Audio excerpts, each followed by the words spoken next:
काय रे बंड्याच्या पप्पा, तू वापस माझ्या एरियात आला. तुझी हिंमत कशी काय झाली रे?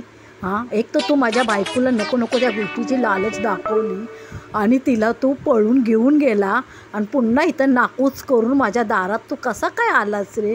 नाही रे बंड्या, अरे तुला काहीतरी गलतफहमी झाली आहे. मी तुझ्या बायकोला कशाचीच नाही लालच दाखवली. तुझी बायकोच आली माझ्या मागं.